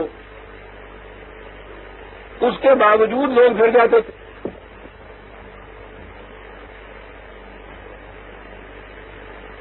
بادشاہ سلامت نے ان سے مشورہ کیا ارباب مذہب سے کہ صاحب کریں کیا؟ انہوں نے کہا کوئی بات نہیں، ہم بتاتے ہیں کیا کیا جائے۔ چنانچہ معاہدے کی ایک شکل، ایک فارم مرتب ہوئی۔ یہ 2 صدی ہجری کی بات ہے، یوں سمجھ لیجئے عباسیوں کا دور سمجھ لیجئے۔ عباسیوں کا اس معاہدے کی الفاظ یہ تھے جس پہ دستخط کرنے پڑتے تھے۔ میں نے عرض کیا نا، انہوں نے بتایا تھا کہ ہم تمہیں بتاتے ہیں کہ معاہدے میں کیا شرط ہونی چاہیے، پھر اس میں رکاوٹ ہوگی۔ یہ جو روز ان کی یہ کیفیت ہے کہ آج اس پارٹی کے ساتھ اور وہ کراس کیا فلور کو تو کل دوسری پارٹی کے ساتھ، بات وہی ہے جو اس زمانے میں سے بیعت ہوتی تھی۔ اس کی رکاوٹ کے لیے انہوں نے کہا کہ ہم تمہیں بتاتے ہیں، اس کی فارم یہ رکھو۔ چنانچہ یہ فارم آپ کے ہاں ایک مسلمہ اس زمانے میں بیعت کی فارم تھی، اوپر سارا کچھ لکھا ہوتا تھا کہ میں یہ بھی مانتا ہوں، اس کو بھی تسلیم کرتا ہوں، میں یہ بھی کروں گا، وفادار رہوں گا، عہد شکنی نہیں کروں گا۔ اور اس کے آخر میں تھا اگر میں نے اس میں عہد شکنی کی یا کوئی تبدیلی پیدا کی تو خدا سے، اس کی ولایت سے، اس کے دین سے اور محمد رسول اللہ صلی اللہ علیہ وسلم سے بری ہو گیا، یعنی نکل گیا میں ان کے ان تمام چیزوں سے، ختم ہوا قصہ، اور قیامت کے دن خدا سے کافر اور مشرک ہو کر ملوں گا۔ یہاں تک بھی یہ بات ہو گئی، وہ جو پہلے چلا آ رہا تھا۔ اب ان کی طرف سے جو یہ کہا نا کہ ہم بتاتے ہیں طریقہ کیا ہے، وہ آگے آتا ہے۔ اس میں یہ اضافہ ہوا اور اس کے بعد تھا اور آج میرے پاس جو عورت ہے یا 30 سال تک جس عورت سے میں نکاح کروں گا اس کو 3 قطعی طلاقیں ہو جائیں گی۔ چال بچوں کے تھے چلنا۔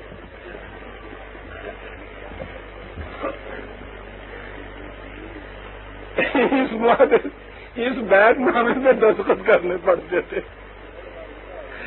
آج جو ہے اس پہ تو یہ پڑی،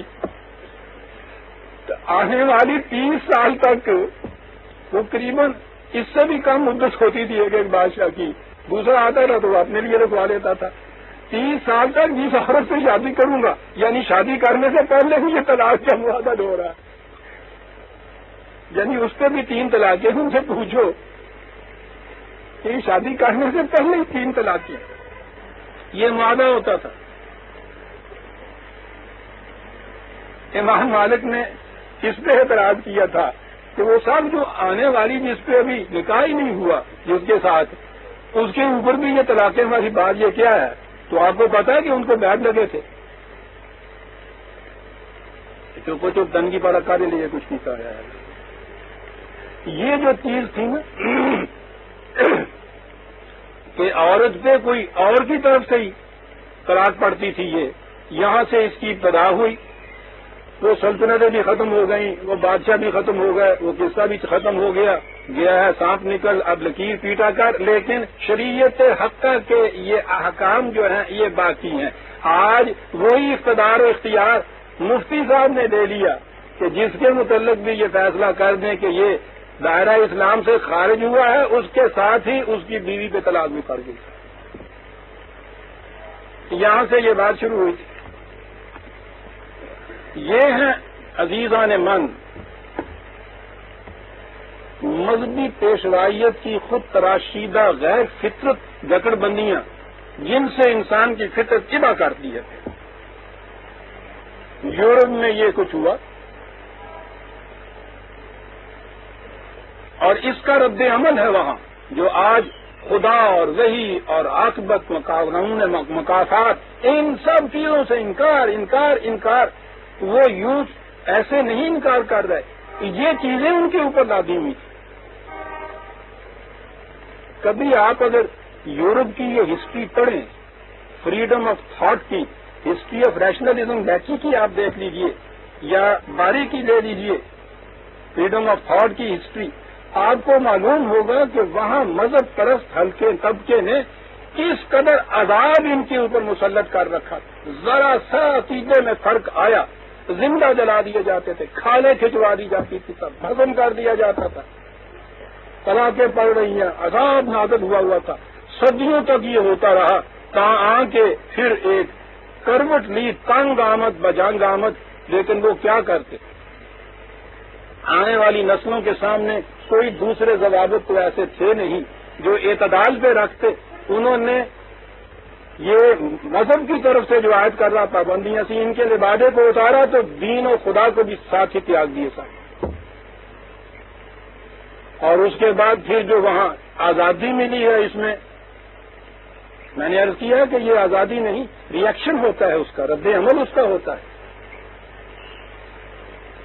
یہ جو اس کے بعد پھر آزادی ملی ہے تو اس کا نتیجہ آج یورپ کے اندر یہ کیفیت ہے کہ خود یہ نکاح اور طلاق ہی مذاق بن کے رہ گیا۔ نکاح کی تو آہستہ آہستہ انہوں نے وہ رسم سی تھی تو رسم بھی اڑانی شروع کر دی۔ پہلے یہ چیز ہوئی کہ ساتھ کوئی بات نہیں، نکاح کے بغیر بھی بالغ لڑکا اور لڑکی جنسی اختلاط اپنے ہاں پیدا کر لے، ان میں اگر یہ تو ان کے ہاں معاشرتی قانونی اعتبار سے یہ جرم ہی نہیں تھا، نامعیوب سی چیز، ایسا ہو جاتا تھا کہ اس دوران میں لڑکی کو حمل قرار پا گیا، بچہ پیدا ہوا تو وہ بچہ جو تھا وہ ایک پرابلم بن جاتا تھا معاشرے کے لیے۔ وہ قانون انہوں نے کر دیا کہ اگر یہ لڑکا اس لڑکی کے ساتھ بعد میں شادی کر لے تو اس بچے کو بھی جائز کی اولاد تسلیم کیا جائے۔ اس پہ بھی پرابلم ہو گئی کہ وہ لڑکا شادی نہیں کرتا تھا، انہوں نے کہا کہ چلو قصہ ختم کرو، نہیں، انہوں نے کہا صاحب ہر بچہ جو ہے وہ قانوناً جائز بچہ ہوتا ہے، چلیے یہ قصہ ختم ہوا صاحب۔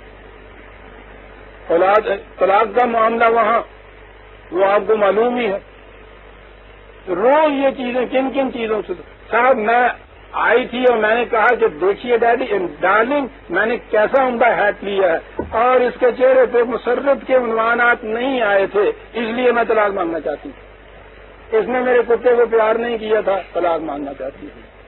بلی نے پھڑکیا سی نے طلاق دینا چاہیے،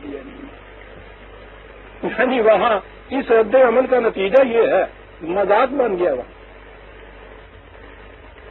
نوجوان نسل اس کے لیے دلیل یہ دیتی ہے کہ شادی جو ہے لو میرج ہونی چاہیے، رومانس کی شادی ہونی چاہیے،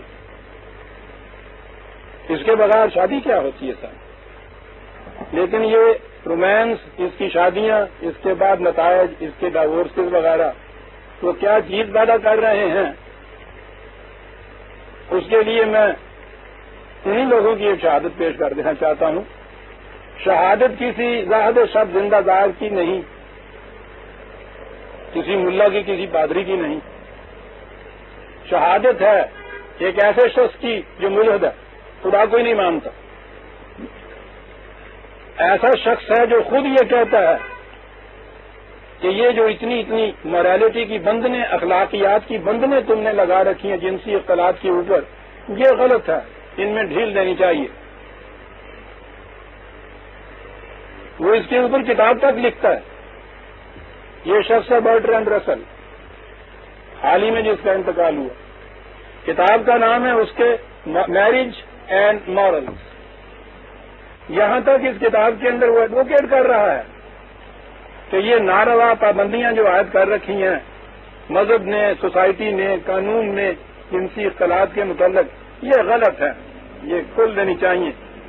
اس کے باوجود یہ جسے اب لو میرج یا رومانس کی میرج اور اس کے عواقب اور نتائج ہیں، اس کے اوپر جب وہ پہنچتا ہے، اور امریکہ میں یہ زیادہ ہو گئی، یا شاید یہ بھی ان کے ہاں کی نیشنلزم تھی کہ مثال وہ امریکہ کی دیتا ہے کیونکہ خود انگریز تھا، لیکن بہرحال جس ملک میں یہ بہت زیادہ ہو گئی ان کے متعلق یہ لکھتا ہے، اور یہ یاد رکھیے کہ یہ آج کی بات نہیں ہے جو وہ یہ کہہ رہا ہے۔ 1929 میں یہ کتاب پہلی دفعہ چھپی۔ اوہ میرے اللہ، اس زمانے میں اس 40 سال کے عرصے میں تو پوچھو ہی نہیں، وہاں ندیاں طوفان بن گئیں، دریا سمندر بن چکے ہوئے ہیں، آج تو پوچھے ہی نہیں کیا حال ہے۔ اس زمانے میں جو کیفیت تھی وہ یہ بیان کرتا ہے۔ میں سمجھتا ہوں اسی کے الفاظ مجھے دہرانے چاہیے۔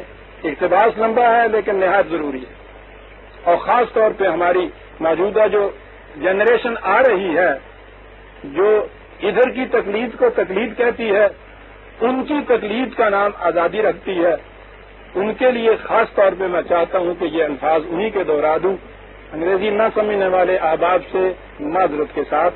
وہ لکھتا یہ ہے، ان امریکہ where the romantic view of marriage has been taken more seriously than anywhere else, and where law and custom alike are based upon the dreams of spinsters, the result has been an extreme prevalence of divorce and an extreme rarity of happy marriage. Extreme rarity of happy marriage. Marriage is something more serious than the pleasure of two people in each other's company. It is an institution which, through the fact that it gives rise to children, forms part of the intimate texture of society and has an importance extending far beyond the personal feelings of the husband and the wife. It may be good, I think it is good, that romantic love should form the motive for a marriage, but it should be understood that the kind of love which will enable a marriage to remain happy and to fulfill its social purpose is not romantic, but is something more intimate, affectionate, and realistic. In romantic love, the beloved object is not seen accurately, but through a glamorous mist. Undoubtedly, it is possible for a certain type of woman to remain wrapped in this mist even after marriage, provided she has a husband of a certain type. But this can only be achieved if she avoids all real intimacy with her husband and preserves a sphinx-like secrecy as to her inmost thoughts and feelings, as well as a certain degree of bodily privacy. Such maneuvers, however, prevent a marriage from realizing its best possibilities, which depend upon an affectionate intimacy quite unmixed with illusion. میں سمجھتا ہوں کہ ان دونوں extreme چیزوں کو اگر سامنے رکھ لیا جائے، ایک طرف وہ جکڑ بندیاں جس میں مذہبی پیشوائیت نے باندھ رکھا تھا، دوسری طرف یہ آزادیاں کہ جنہیں مادر پدر آزادیاں کہنا چاہیے، تو اس کے بعد یہ بات سمجھ میں آتی ہے کہ قرآن نے اس بات میں جو رہنمائی دی، جو ہدایات دی، جو احکام دیے، جو ضوابط دیے، وہ کس طرح سے ایک اعتدال کی راہ کے اوپر انسانیت کو چلاتے چلے جاتے ہیں۔ ایک طرف یہ کیفیت کہ لا یحل لکم ان ترثوا النساء کرہا فانکحوا ما طاب لکم من النساء، خوشگوار حیثیت سے، باہمی رضامندی سے رشتہ رفاقت کو استوار کرو۔ اس کے بعد یہ کہ باہمی محبت سے رہو، سکینت سے رہو، رحمت سے رہو۔ بچوں کے معاملے کے اندر اس نے یہ رہنمائیاں دیں، گھر کو جنت کا نقشہ بنایا، ہم آہنگی فکر و نظر کو بنیاد قرار دیا نکاح کا۔ یہ سارا کچھ کرتے ہوئے ایسی صورتیں اگر پیدا ہو جائیں کہ نباہ نہیں ہو سکتا، وہاں بھی فکر جکڑ بندی نہیں ہے، لیکن اس چیز کو دونوں کی جذبات کی مرضی کے اوپر نہیں رکھا۔ معاشرہ یہاں آ کے دخل انداز ہوتا ہے، آبجیکٹولی جو اسٹڈی کرتا ہے اس کے معاملے کے معاملے کو، مصالحت کی شکلیں پیدا کرتا ہے، تجویزیں دیتا ہے، ایبیوز نہیں کرنے دیتا کسی پارٹی کو بھی معاہدے کی شرطوں کو بھی. اسی لیے وہ کہتا ہے کہ وَلَا تَعْجِلُوهُنَّ لِتَذْهَبُوا بِبَعْضِ مَا آتَيْتُمُوهُنَّ إِلَّا أَن يَأْتِينَ بِفَاحِشَةٍ مُبَيِّنَةٍ. اور دیکھو ایسی صورت پیدا ہو جائے، مردوں سے کہتا ہے کہ یہ شکل پیدا نہ کرو کہ تم ان کو اس لیے روکے رکھو کسی طرح سے کہ وہ کچھ دے دلا کے تم سے پھر نجات حاصل کریں. یہ الگ بات ہے کہ اگر کہیں ایک کھلی ہوئی بے حیائی کی کوئی شکل پیدا ہو جائے تو وہ اور صورت ہے، ورنہ یہ شکل نہ پیدا کرو کہ میں اس سے کچھ بٹورنے کی خاطر تم اس کو جکڑے رکھو. عاشروہن بالمعروف، قاعدے قانون کے مطابق حسن معاشرت سے کام لو. اور پھر یہ کہتا ہے جذباتی طور پر فَإِن كَرِهْتُمُوهُنَّ فَعَسَىٰ أَن تَكْرَهُوا شَيْئًا وَيَجْعَلَ اللَّهُ فِيهِ خَيْرًا كَثِيرًا. کوئی ناگواری کی بات بھی ہو تو فوری فیصلہ نہ کر دیا کرو، تیزی سے فیصلہ نہ کر دیا کرو. ٹھنڈے دل سے خود سوچو، مصالحت کے لیے بورڈ مقرر کرو. ہو سکتا ہے کہ ایک چیز تمہیں بظاہر ناگوار سی نظر آئے، حقیقت میں وہ تمہارے لیے بڑی فائدے کی بات ہو. تم خود نہیں فیصلہ کر سکتے، تمہاری قوت فیصلہ کے اوپر جذبات غالب آ گئے ہوئے ہیں. معاشرے کے ثالثوں کو فیصلہ کرنے دو اس معاملے کے اندر. وَإِنْ أَرَدْتُمُ اسْتِبْدَالَ زَوْجٍ مَكَانَ زَوْجٍ. دیکھیے یہاں ایک سے زیادہ بیوی کرنے کے متعلق یہ چیز شروع میں آ چکی ہوئی ہے. میں نے عرض کیا تھا کہ قرآن کن حالات میں ان کی اجازت دیتا ہے، استثناء کرتا ہے اس قانون میں. یہاں یہ ہے کہ اگر ایسی صورت پیدا ہو گئی ہے، نباہ نہیں ہو رہا، معاہدہ نکاح فسخ کیا، طلاق ہو گئی، اگر تم پھر اس عورت کی جگہ کوئی دوسری عورت لانا چاہتے ہو، اس کی جگہ دوسری عورت آ رہی ہے، اس کی موجودگی میں نہیں. وَآتَيْتُمْ إِحْدَاهُنَّ قِنطَارًا فَلَا تَأْخُذُوا مِنْهُ شَيْئًا. اور تم اس کو اگر سونے کا ڈھیر بھی دے چکے ہوئے ہو تو اس صورت میں اسے واپس نہ دو، اس پہ ضبط نہ کرو. أَتَأْخُذُونَهُ بُهْتَانًا وَإِثْمًا مُبِينًا. اس کے لینے کی یہی شکل ہوگی نا کہ تم اس کے خلاف بہتان تراشی کرو. وہ جو کہا تھا کہ بے حیائی کی صورت میں یہ ہو سکتا ہے، کتنی بری بات ہے. وَكَيْفَ تَأْخُذُونَهُ وَقَدْ أَفْضَىٰ بَعْضُكُمْ إِلَىٰ بَعْضٍ. کیا بات ہے، کہا یہ اس قسم کے باہمی معاملے کرتے ہو درا حالے کہ تم ایک دوسرے کے بالکل، کیا لفظ ہے قرآن کا، أَفْضَىٰ بَعْضُكُمْ إِلَىٰ بَعْضٍ، باہم ندیوں کی طرح مل گئے ہوئے تھے. ذرا سوچو کہ تعلقات کیا تھے. اس کے بعد یہ اس قسم کی کاروباریاں، اس قسم کے معاملے، سوچو. وَأَخَذْنَا مِنْكُمْ مِيثَاقًا غَلِيظًا. اور وہ تو تم سے ایک بہت بڑا عہد بھی لے چکی ہوئی. اس کے بعد ذہنیت یہ نہیں ہونی چاہیے. ہاں اگر وہ ایبیوز کرتی ہے اس چیز کو کہ مہر وصول کیا ہے، اس کے بعد وہ محض اس غرض سے کہ وہ رقم اس کے ہاتھ میں رہے تم سے چھٹکارا حاصل کرتی ہے، ٹھیک ہے. وہ جو ثالثی بیٹھی ہے کمیٹی، وہ رپورٹ کرے گی اس کے معاملے میں عدالت کو. عدالت فیصلہ کرے گی کہ نہیں اس عورت کو یہ دینا ہوگا. پھر میں عرض کروں، جکڑ بندی کی تو شکل کہیں سے بھی پیدا اس میں نہیں ہوگی. نکاح کا معاہدہ تو اگر ترازی مابین نہ رہے اور اس کے رکھنے کی شکل کوئی باقی نہ رہے، وہ تو ختم ہوگا، اس میں کوئی تیسرا دخل نہیں دے سکتا. عدالت یہ فیصلہ نہیں کر سکتی کہ طلاق ہونی چاہیے یا نہیں ہونی چاہیے. وہ تو مصالحت کی صورت ہے، نہیں ہو گئی تو طلاق کی صورت پیدا ہو گئی. وہ یہ فیصلہ کرے گی کہ اس کی وجہ سے جو نقصان پہنچا ہے کسی پارٹی کو، اس کی تلافی کس طرح سے ہوگی. اور اس میں بھی قرآن اخلاقی پہلو کو اوپر رکھتا ہے اور یہ کہتا ہے ان سے کہ ذرا سوچو کہ کل تک تمہارے باہمی تعلقات کیا تھے. وہ تعلق جو کسی دوسرے جوڑے کے ہو ہی نہیں سکتے. اتنے تعلقات کے بعد اگر الگ ہونے لگے ہو تو پھر الگ بھی فَصْفَحُمْ صَفْحًا جَمِيلًا، حسن کارانہ انداز سے الگ ہو. وَهْجُرْهُمْ هَجْرًا جَمِيلًا. آپس میں اکٹھے ہوئے تھے، حسن کارانہ انداز، الگ ہو رہے ہو پھر بھی حسن کارانہ انداز. یہ نہ ہو کہ اس کے بعد آپس میں یہ جھگڑے شروع ہو جائیں، تماشا بنا لو تم معاشرے کے اندر، کھیل بن جائے، ساری دنیا تمہارا مذاق اڑائے، ہنسی اڑائے، بے عزتی ہو، ناموس چلا جائے، طرح طرح کی باتیں ہوں، کھیل ہو جائے پیدا تمہارے ہاں۔ یہ بات پیدا نہ کرو جو اس نے کہا تھا کہ میری لگ دی کسی نے نہ دیکھی کہ ٹوٹدی نو جگ جاند، یہ نہ چھوڑو کہ جگ سارا تہاڈا جگ ہنسی کرے، وہاں بھی واہجر ہوں حجرن جمیلا۔ اور اس کے لیے ایک باہر کی خارجی طاقت کو کہا کہ تم آؤ درمیان میں، جذبات سے معاملے حل نہیں ہوں گے، تم اس مسئلے کو سلجھا دو۔